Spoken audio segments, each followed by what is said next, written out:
The Book of Eli adalah filem yang mempunyai latar belakang dunia yang telah hancur setelah terjadinya perang besar. Filem ini diperankan oleh Denzel Washington, Gary Oldman, Mila Kunis, Ray Stevenson, dan Jennifer Bell. Dengan menggambarkan setelah 30 tahun kehancuran bumi akibat bencana nuklir.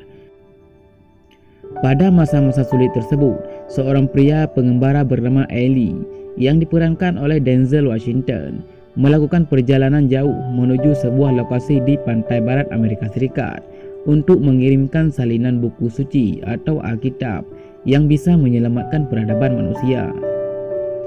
Dalam perjalanan tentu banyak tantangan yang harus ia hadapi agar bisa sampai ke sebuah tempat di mana kehidupan yang baru akan segera diciptakan kembali. Seperti apa alur cerita filmnya? Yuk langsung saja kita mulai.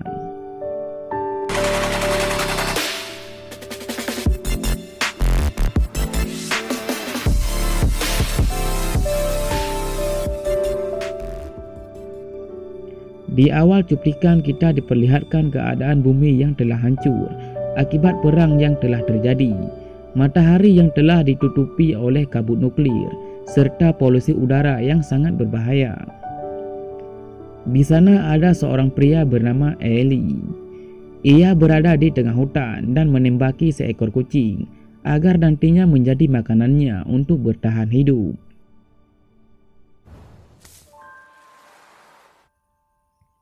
Setelah itu ia kembali melanjutkan perjalanannya sambil membawa hasil tangkapannya itu. Terus berjalan sendirian dan melewati bangkai mobil yang telah hancur. Ia kemudian menemukan sebuah rumah kosong di sana. Ketika ia masuk, ada sebuah manyat yang tergantung.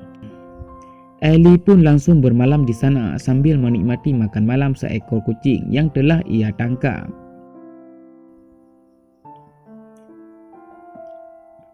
Sambil menikmati musik dari Walkman yang ia bawa, di tangan Eli juga terlihat sebuah buku. Ternyata itu adalah Alkitab yang satu-satunya masih tersisa.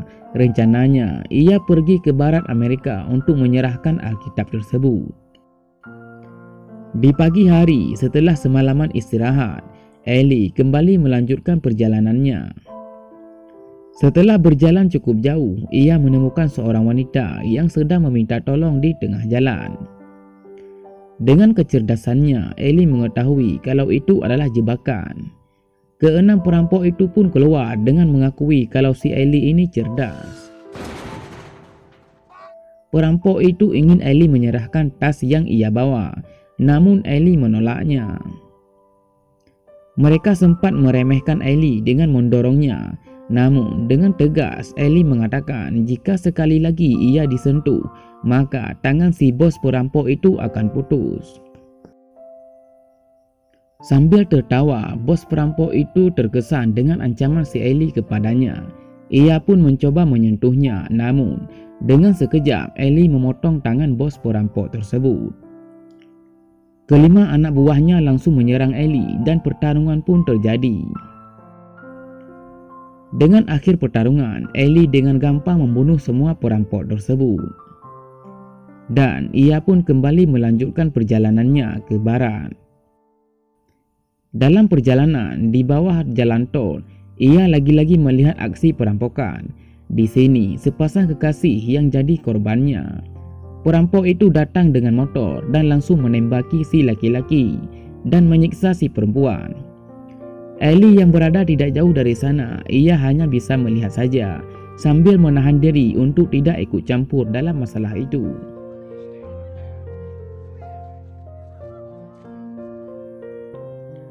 Setelah perampok itu pergi, Eli kembali melanjutkan perjalanannya. Eli pun sampai di sebuah kota kecil dan tentu saja penduduk di sana tahu kalau Eli adalah pendatang.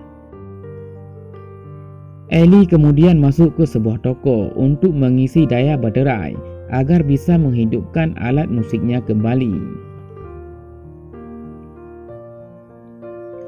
Pemilik toko itu mengatakan butuh waktu 2 jam untuk mengisi daya baterai tersebut dan menyarankan Eli untuk pergi ke klub sebelah dan menikmati minumannya sembari menunggu baterainya terisi.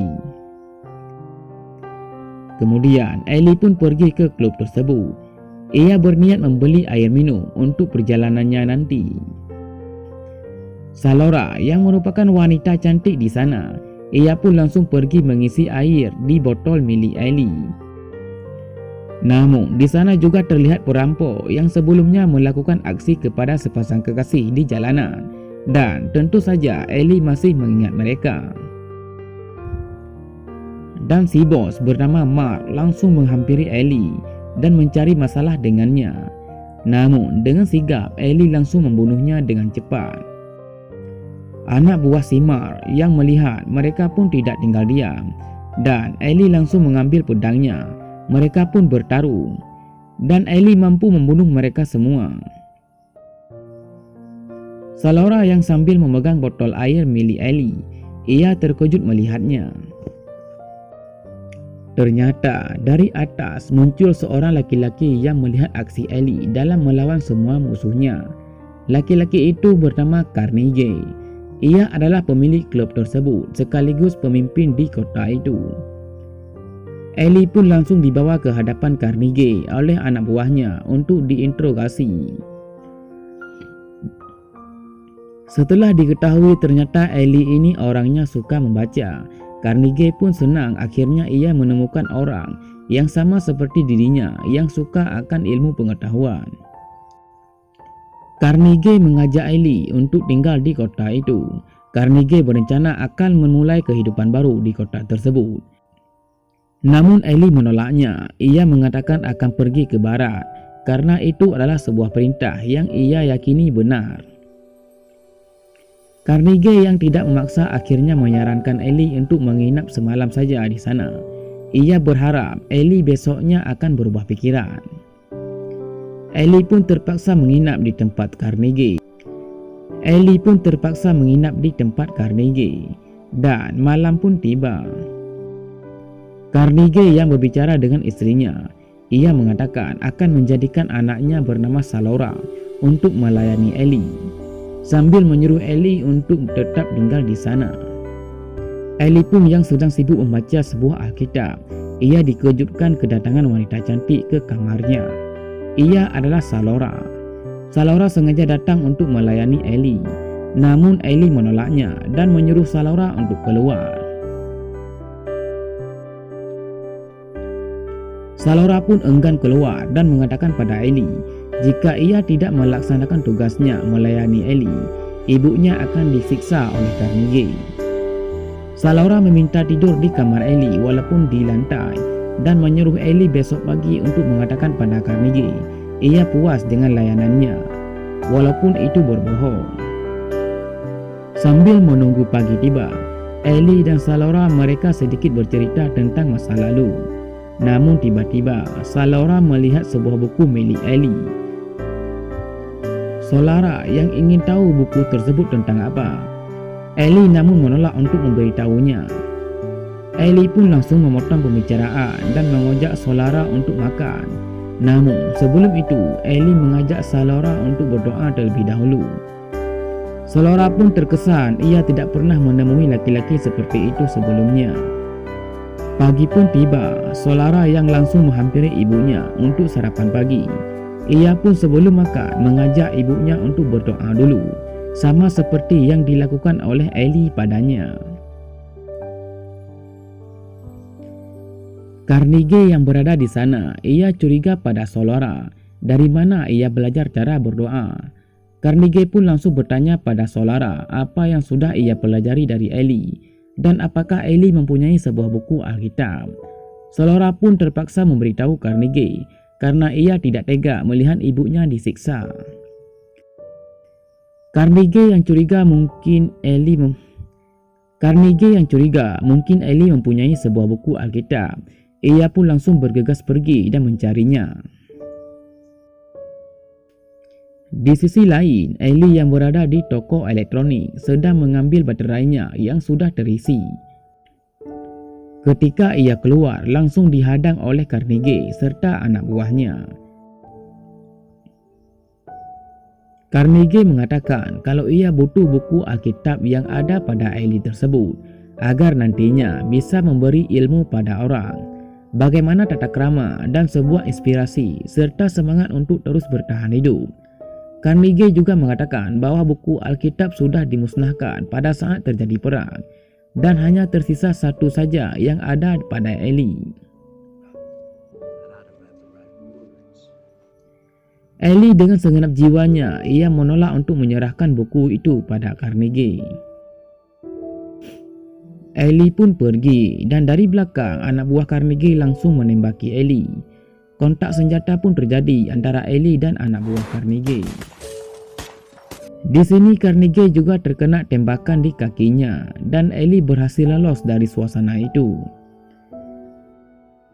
Ellie pun kembali melanjutkan perjalanannya ke barat. Namun dari belakang Solara mengikuti Ellie. Solara merasa akan aman jika berada di dekat Ellie. Solara juga menunjukkan sebuah sumur air bersih pada Ellie. Setelah mengambil air, Ellie pergi dan meninggalkan Solara di sana karena akan lebih berbahaya jika Solara ikut dengannya. Solara pun dikunci di dalam gua dan Ellie sendiri melanjutkan perjalanannya. Di tempat lain, Carnegie yang terluka akibat tembakan dari Ellie. Dia tidak menyerah dan ingin mengejar Ellie untuk mendapatkan buku Alkitab tersebut. Carnegie menjelaskan pada anak buahnya bahwa buku itu sangat berarti dan bisa menjadi sebuah senjata bagi orang-orang yang putus asa dan mampu membuat manusia bangkit kembali dari masa lalu akibat perang. Carnegie langsung menyiapkan anak buahnya untuk mengejar Ellie. Kemudian Solara yang berhasil keluar dari gua, ia pun berjalan sendiri. Namun di tengah jalan ia melihat seorang wanita yang meminta tolong. Namun ternyata itu adalah jebakan dan Solara sendiri hampir disiksa oleh orang-orang jahat tersebut. Namun akhirnya Ellie datang menyelamatkannya. Ellie dan Solara kemudian melanjutkan perjalanan mereka. Terus berjalan beberapa hari ke arah barat. Mereka menemukan sebuah rumah. Ternyata rumah itu ditempati oleh sepasang orang tua. Di sini mereka sedikit mengobrol sampai akhirnya mereka ingin pergi. Namun tiba-tiba Carnegie datang bersama anak buahnya. Setelah mencari Ellie dan Solara, akhirnya Carnegie menemukan mereka di sebuah rumah. Di sini kontak senjata terjadi antara kedua belah pihak sampai akhirnya Ellie dan Solara menyerah. Carnegie mengancam akan membunuh Solara jika Ellie tidak memberi buku Alkitab tersebut. Karena tidak ada jalan lain, akhirnya Ellie memberikannya. Namun setelah mendapatkan buku itu, Carnegie juga menembaki Ellie di bagian perut. Ellie pun terjatuh. Carnegie pergi membawa buku Alkitab yang sudah lama ia cari. Ia juga membawa Solara untuk dibawa pulang. Namun dalam perjalanan pulang, Solara sempat melakukan perlawanan sampai akhirnya ia bisa kabur dari Carnegie dan membawa sebuah mobil untuk pergi ke tempat Ellie yang terluka. Carnegie yang enggan mengejar Solara, ia pun langsung pulang dan hanya membawa pulang sebuah buku dan itu lebih penting baginya. Solara yang terus menuju ke arah barat dan mencari Ellie.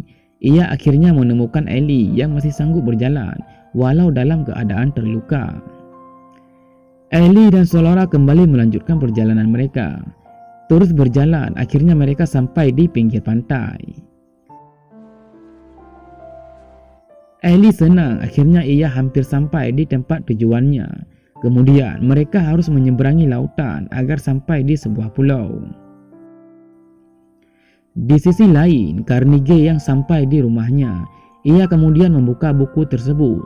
Ternyata tulisan buku Alkitab itu bukan tulisan biasa, yaitu huruf muncul dan hanya bisa dibaca oleh tunanetra. Carnegie pun marah dan tidak tahu lagi harus berbuat apa. Di sana juga terjadi kekacauan, bar milik Carnegie dirampok dan kejahatan terus terjadi. Carnegie pun putus asa.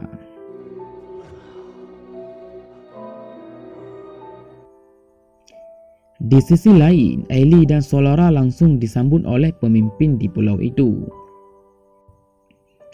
Ia mengatakan pada Ellie bahawa akan membangun kembali tata krama manusia serta mengajari pada semua orang yang dulu pernah hilang akibat perang yang cukup lama.